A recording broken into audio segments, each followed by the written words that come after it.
तो दोस्तों अब समझने की बात यह है कि आखिर सेंट्रल गवर्नमेंट यहाँ पर अब क्या करने वाली है, क्या नया डेवलपमेंट करने वाली है। तो पहले हम समझ लेते हैं कि जो सिलीगुड़ी कॉरिडोर है, यहाँ के मेजर 3 एरिया हैं और उन 3 एरिया से टोटल 7 नेशनल हाईवे निकलते हैं। कौन कौन से एरिया हैं? एक सिलीगुड़ी कॉरिडोर है, नॉर्थ बंगाल एरिया है जो नॉर्थ का भाग है, और बॉर्डर एरिया है जो बॉर्डर रीजन है, वहाँ से टोटल 7 नेशनल हाईवे निकलते हैं। अब पॉइंट ये है कि वो हैवी टेरेन एरिया है। अगर इन केस वहाँ पे कभी भी लैंडस्लाइड हो जाती है, हैवी लैंडस्लाइड हो जाती है, तो सारे हाईवे वहाँ पे ब्लॉक हो जाते हैं।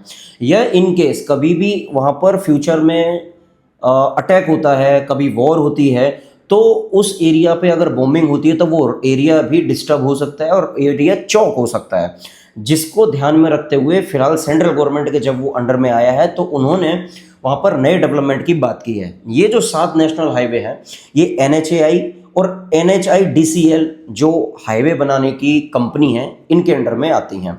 सेंट्रल गवर्नमेंट ने जो प्रोजेक्ट निकाला है उसके तहत वो जो रीडेवलपमेंट करने वाले हैं, उसमें इन 7 नेशनल हाईवे का चौड़ीकरण करना, यानी कि इनको बहुत ज़्यादा वाइड बनाना। इसके अलावा उसको इस तरीके से बनाना कि इन केस कभी फाइटर जेट की लैंडिंग या टेक ऑफ कराना हो तो वो करा सकें।